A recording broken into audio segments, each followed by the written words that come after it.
So my sight loss is a condition called retinitis pigmentosa. I have some macular edema with that.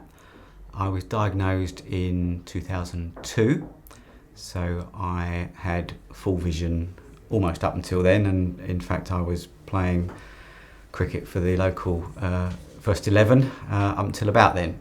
So my sight loss is a slow deterioration. It's central vision loss, your night vision goes completely, and then things become very misty. So the point where I'm now at is that I'm a white cane user.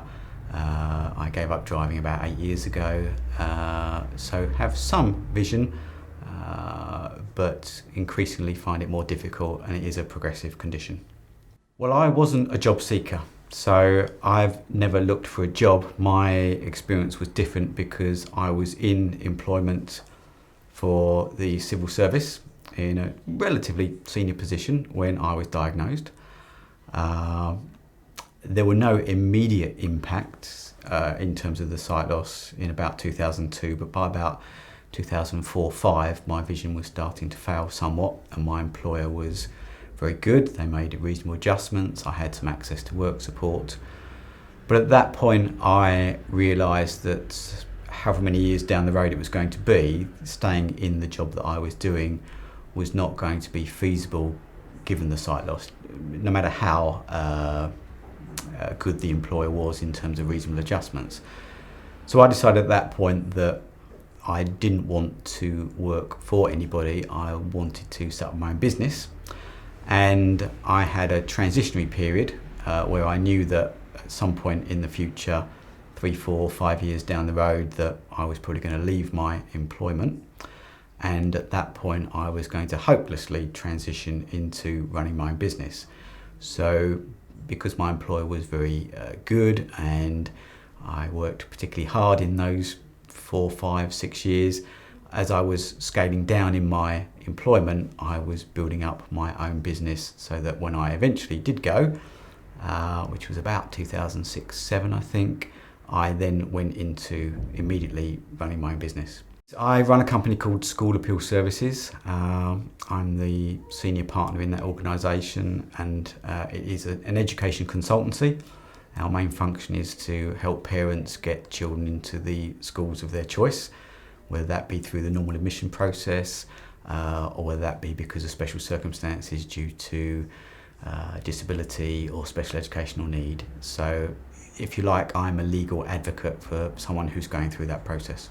In terms of advice for visually impaired people who are potentially looking to set up their own business, I wouldn't discount it. I think a lot of people think, well, I can't do that, but in a way, I've not been in the job market, so I can't particularly comment on that. But working for yourself, there isn't as much of a barrier as people think if you're visually impaired. Firstly, there are the support mechanisms out there in exactly the same way as you would get if you were employed.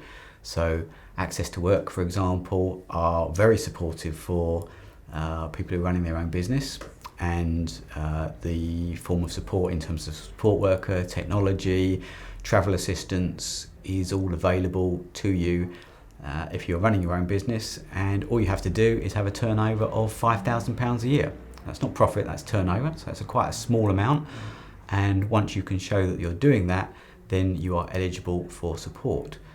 There are also other mechanisms out there. There's an excellent VI business community, and that's through email support. There are support forums, and I can think of at least 15 to 20 people that I know that are blind, and when I say blind, completely blind, some of them, and they are running their own businesses very successfully. So give it some thought. There are support organisations out there, such as Support for Sight, RNIB, and don't rule it out, is what I would say to any VI person who's in a position where they're looking at either seeking employment or maybe going down the road of running their own business. The benefits of working are massive if you're visually impaired.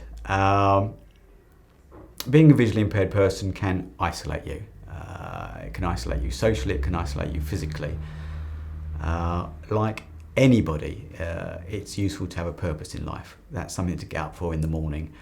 And being visually impaired means that there are challenges which other people don't face, and it's very easy to spiral downwards into lack of activity, depression, anxiety. All of those things can come about when you are dealing with either a significant degree of visual impairment or a progressive, slow degree of visual impairment.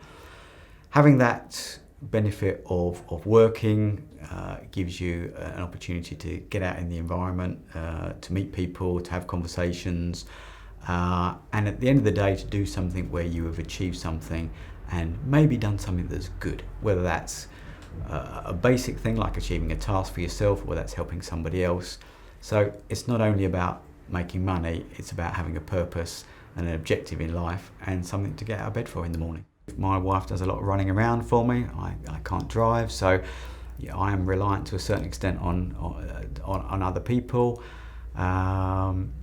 So yeah, but having said that, I run my business on my own. I don't, because of the support that's out there, whilst yes, it's useful to have transport and etc. that's available to you, because of what is out there in terms of access to work, concessions on public transport, it doesn't mean that I have to rely on any member of my family to actually run a business and undertake my daily business activities.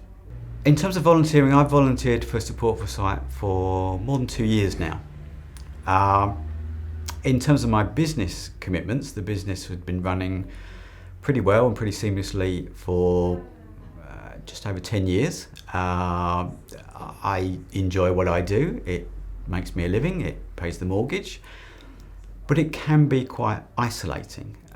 Working at home, which is what I do mainly, the commute is probably about 20 metres, but I don't walk into a buzzy office where people are chatting over the water cooler and exchanging conversation about what they did over the weekend or what the latest Game of Thrones episode was like. And that can be difficult when it's just you and a PC and maybe a telephone. So I found what I was missing was motivation in terms of carrying on my business. And I missed an atmosphere where I was contributing to an office-based environment.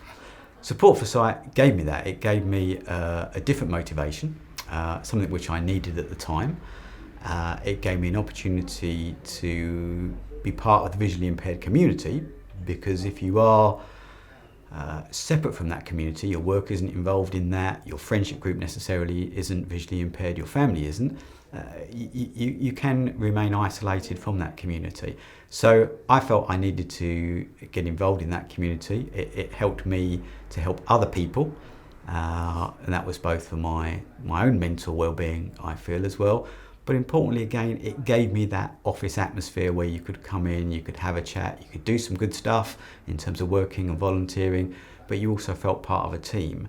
And when you're a one-man band or a one-person band, there is no team, it's just you, really. So again, it gave me lots of opportunities to not only socialise, but to achieve things for other people, but also to have a degree of mental well-being, where again, it was a good thing to throw the covers off the bed in the morning and think, great, I'm going to Support for Sight today, it's going to be a good day.